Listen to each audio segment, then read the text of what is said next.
दूसरी लहर के दौरान मुझे स्मरण है, आज से ठीक 1 वर्ष पूर्व 21 जुलाई 2021 को इस सदन में कोविड पे चर्चा हुई थी।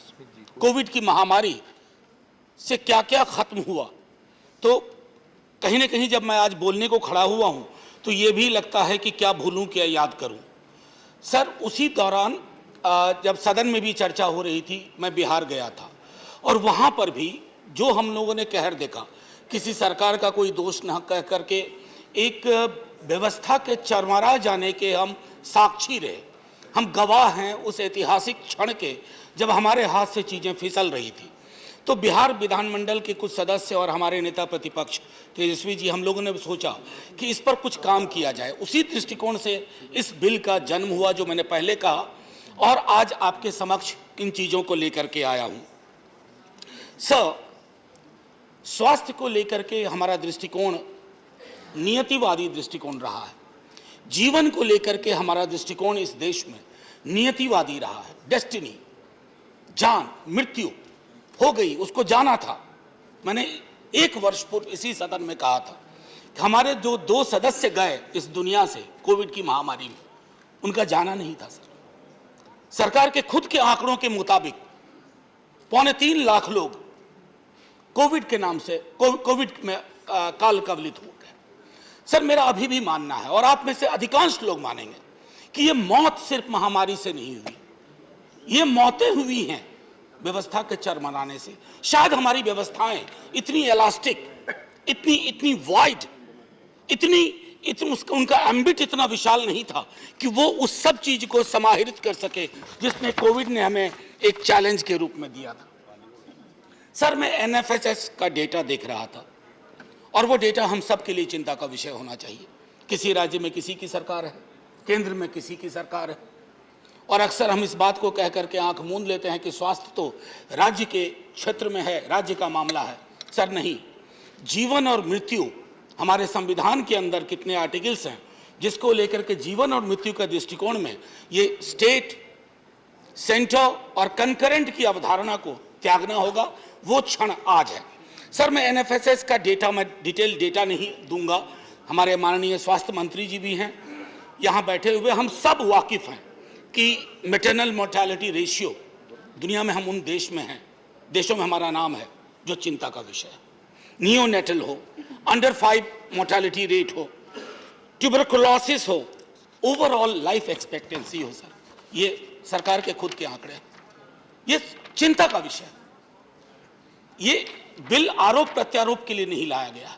इस बिल के माध्यम से मेरा आग्रह, मैं जानता हूं प्राइवेट मेंबर बिल कैसे खत्म हो जाता है, उसमें सिर्फ सिवाय चर्चा के कुछ हासिल नहीं होता, लेकिन मेरी मंशा होगी, मेरा आग्रह होगा, मेरी अपील है तमाम उन लोगों के बिहाफ पे। सर, चाहे आप कहें 2.25 लाख लोग, कई लोग कहते हैं कि नहीं कई लाख ज्यादा थे, मुझे आंकड़े में नहीं जाना है। वो जो भी मौत हुई, वो जो लाशें हमने गंगा और सरयू के किनारे देखी, वो सब आज हमसे ये डिमांड कर रहे हैं कि स्वास्थ्य के अधिकार को मौलिक अधिकार में शामिल करना चाहिए। स्वास्थ्य को हम इस नियतिवादी दृष्टिकोण से निकाल करके एक डुएबल प्रोपोजिशन में तब्दील करें, और उसके लिए आवश्यक है कि आंकड़े से डरे नहीं, आंकड़ों को कन्फ्रंट करें, और कन्फ्रंट करने के पश्चात एक ऐसी नीति विकसित करें जिस नीति के तहत आगे कभी कोई महामारी आए सर, तो हम उस महामारी के समक्ष बेबस ना हो जाए, हताश और निराश ना हो जाए। क्योंकि हम सबको याद है सर, कर्फ्यू सा सन्नाटा था पूरे देश में, लेकिन बीच में चीख पुकार आती थी सर, चित्कार होती थी, कभी ऑक्सीजन के लिए, कभी हॉस्पिटल बेड के लिए। उसके पीछे सिर्फ एक कारण था कि हमने कल्पना नहीं की थी, हमारी संकल्पना में, हमारे इमेजिनेशन में, हमारे पॉलिटिकल इमेजिनेशन में स्वास्थ्य को लेकर के जो गांभीर्य होना चाहिए उसका अभाव रहा। मैं सिर्फ बीते 8 वर्ष की बात नहीं कर रहा हूं, कई वर्षों की गणना होगी जो गांभीर्य के अभाव की जब गणना होगी, लेकिन वक्त अब है कि हम उसको दुरुस्त करने की कोशिश करें। सर, कल ही इस हाउस में एक बिल पास हुआ, नहीं चर्चा हो रही है, पास नहीं हुआ अभी, वेपन्स ऑफ मास डिस्ट्रक्शन। मैंने कल भी कहा था कि वो एक इंटरनेशनल कमिटमेंट की वजह से उस बिल को गंभीरतापूर्वक लिया गया और उसको पास करने की कोशिश की गई। लेकिन सर हमारा कमिटमेंट कई चीज़ों के लिए है। मैं आपका ध्यान आकृष्ट करना चाहता हूं article 12 international covenant on economic, social and cultural rights, उसके सारे सब क्लॉजेस तमाम सिग्नेटरी देशों पर एक तरह से मैंडेटरी करते हैं कि आप अपने यहाँ की व्यवस्थाएं दुरुस्त करिए और एलिबाई मत ढूंढिए, कारण मत ढूंढिए कि इस वजह से ये दिक्कत है। मैं समझता हूं कि महामारी के दौरान भी हमने देखा कि पॉलिटिकल विल का अभाव रहा। सर जो सरकार या सरकारें करोड़ों रुपए के इश्तिहार दे सकती हैं, क्या वो ये कह सकती हैं कि हमारे पास संसाधन नहीं है? करोड़ों का इश्तिहार का पैसा कहां से आ रहा है? अगर उन करोड़ों के इश्तिहार के पैसे को हम अगर उसको डाइवर्ट करें इस तरह की चीजों में, तो मुझको लगता है कि परिणाम बेहतर आएगा और हम कुछ बेहतर कर पाएंगे। माननीय उपसभापति महोदय अक्सर कहते हैं, जब हम डेमोग्राफी की बात करते हैं तो कहते हैं ह्यूमन बीइंग्स एज वेल्थ। ये सर उसी तरह का एम्प्टी रेटोरिक हो गया है इस देश में, जैसे हम कहते हैं ना कि विमेन एज गॉडेस, जत्र नार्यस्तु पूज्यन्ते रमन्ते तत्र देवता। लेकिन हम सब जान रहे हैं हर गली चौराहे गांव नुक्कड़ में क्या हो रहा है उनके साथ, हमारा दृष्टिकोण क्या है। तो मैं समझता हूं कि इसको सिर्फ एक empty rhetoric, human beings as capital, human capital, इस दृष्टिकोण से निकाल करके, और पॉलिटिक्स ऑफ पॉपुलेशन के बारे में बीते दिनों में काफ़ी बात हो रही है। संभवतः मैं जब आज यहाँ बोल रहा हूँ तो शायद लोकसभा में एक बिल आया होगा कि जनसंख्या नियंत्रण विधेयक। सर पॉलिटिक्स ऑफ पॉपुलेशन से निकल करके पॉलिटिक्स ऑफ लाइफ होनी चाहिए। How to ensure that, how to protect, how to make sure that nobody says goodbye to this world because the world did not have enough to make sure that he or she lives the kind of life he or she was expected to. मैंने पिछली बार भी कहा था, सदन को स्मरण कराना चाहता हूं, हमारे एक साथी वहां थे, एक साथी यहां थे, राजीव सातव, उनकी वैकेंट सीट्स पे आई हैं रजनी जी साहब। सर राजीव सातव मैंने उस दिन भी कहा, और वहां हमारे साथी जो उड़ीसा से, सर ये कोविड से नहीं गए, हमारी व्यवस्थाओं की चूक की वजह से गए। और ये लाखों लोग जो इस देश में काल कवलित हुए, जिनकी मौत हुई, उसके लिए जिम्मेवार हमारी व्यवस्था है। और व्यवस्था कौन बना रहा? हम बना रहे हैं ना व्यवस्थाएं। इस पर गौर करने के लिए इसलिए माननीय मंत्री महोदय मैं ये बिल लेके आया। मैं जानता हूं ये बिल यहां नहीं पास होगा, लेकिन आपकी दृष्टि रहेगी, आपकी नजर होगी तो ये सरकार, सर प्राइवेट मेंबर बिल का इतिहास मैंने पूरा पढ़ लिया है सर, हाँ एक्सेप्ट करेंगे। और नहीं झा साहब आप बोल। सर मैं सिर्फ ये कहना चाहता हूं कि कोई पॉलिटिकल पार्टी हो, इससे बड़ा कमिटमेंट आपका नहीं हो सकता। लोग सरकार क्यों चुनते हैं सर? सरकार लोग चुनते हैं आसमानी बातों के लिए नहीं चुनते हैं। चाहे आप चुने गए या कभी ये चुने गए या कभी आप चुने ना जाएं, ये चुने जाएं, ये जो भी होगा ये तय है कि आसमानी मुद्दों के लिए आपका चयन नहीं होता है। आप सरकारें चुनी जाती हैं जो मौलिक चीजें हैं। क्या मौलिक हो सकता है? जीवन से बेहतर और जीवन से उच्चतर, उसकी ओर मैं समझता हूं कि ध्यान आकृष्ट करना बहुत ही आवश्यक है। सर कई लोगों ने समय समय पर आगाह भी किया है सरकार को, पेंडेमिक के पहले, पेंडेमिक के बाद और पेंडेमिक के दौरान।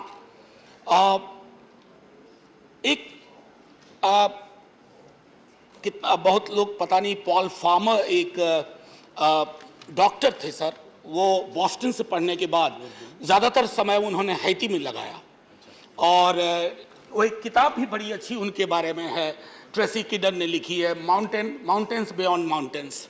हमें उस तरह की व्यवस्थाओं की ज़रूरत है। और मुझे स्मरण है कि पेंडेमिक के दौरान हमारे एक मित्र भी हैं, काफ़ी गंभीरतापूर्वक उन्होंने राइट टू हेल्थ के दृष्टिकोण से, एम्स में प्रोफेसर हैं प्रोफेसर शाह आलम, उन्होंने भी लगातार सरकार से आग्रह किया कि पब्लिक हेल्थ को लेकर के जो हमारा नज़रिया होना चाहिए, क्योंकि कोविड के एक मेमोरियल की ज़रूरत हमारे इस देश को है। जैसे है ना होलोकास्ट मेमोरियल, उसी तरह से कोविड मेमोरियल, जो कि हमें रिमाइंड करेगा कि हमसे कहाँ चूक हुई, हमारी चूक और व्यवस्था की वजह से कैसे जाने गई, क्योंकि एक स्मृति लोप सा हो गया है सर। मैं ये इसलिए कह रहा हूं कि मुझे स्मरण है पिछले वर्ष जब हम इसी सदन में चर्चा कर रहे थे, तो सबकी आंखें लगभग भरी हुई थी, लोगों ने अपने निकट के लोग खोए थे। सर 1 साल नहीं बीता, हमें लगता है वो पुराने जमाने की बात थी, हम उससे बहुत आगे निकल करके आ गए। ये जो स्मृति लोप का क्षण है, ये नहीं होना चाहिए। मेरा एक आग्रह होगा कि इससे पहले कि मैं थोड़ा और 2-4 बिंदु आपके समक्ष रखूं। सर, आज आने से पूर्व मैंने सोचा कि थोड़ा इस पर शोध करूं। माननीय मंत्री जी, मुझे आपकी पूरी तवज्जो चाहिए, गंभीरता चाहिए, क्योंकि बहुत ही आप ही करेंगे तो कुछ निकल करके आएगा फाइनली।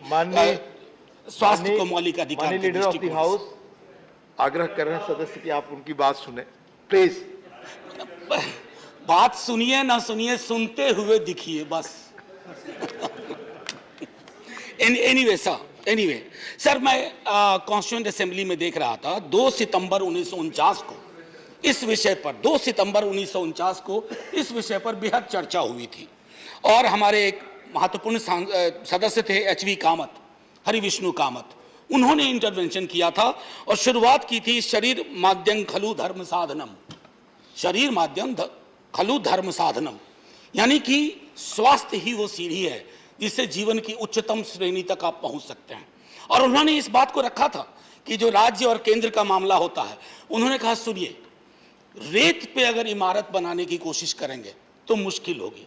तो रेत से उनका आशय क्या था कि राज्यों के पास संसाधन कम है, केंद्र को चाहिए कि इन मसलों में अगर अधिसंरचना बनाने की आवश्यकता है तो केंद्र को प्रोएक्टिव रोल लेना होगा। ये बात 2 सितंबर 1949 को हरिविष्णु कामत ने कही थी। मैं सिर्फ इतना कह रहा हूं कि दोहरा रहा हूं, और अगर अच्छा लगे तो माननीय मंत्री महोदय इस पर गौर करेंगे। सर, मैंने पहले कहा यह सिर्फ एक लीगल इश्यू नहीं है जो मैं यहां रख रहा हूं, it's a moral issue sir. Moral issue because when an ordinary voter goes down to put the EVM button, he or she simply doesn't look at the candidates or the political parties.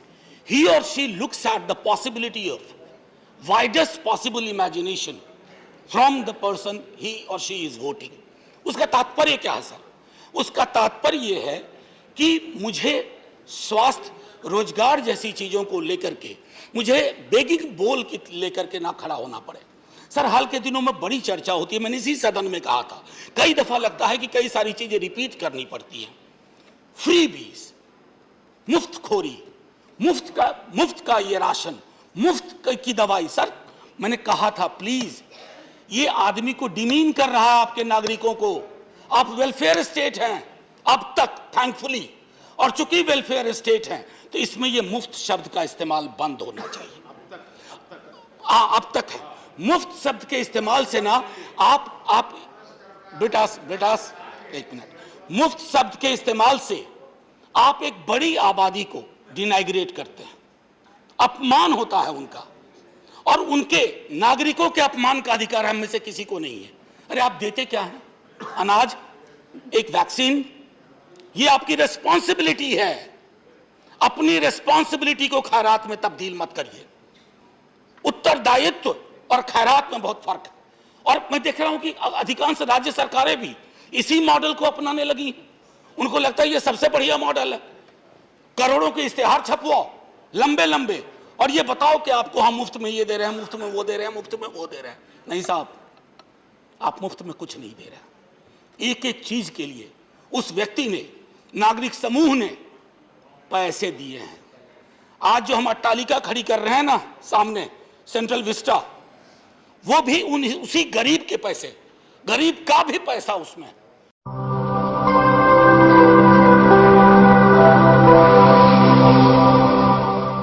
जन ज्वार जनता की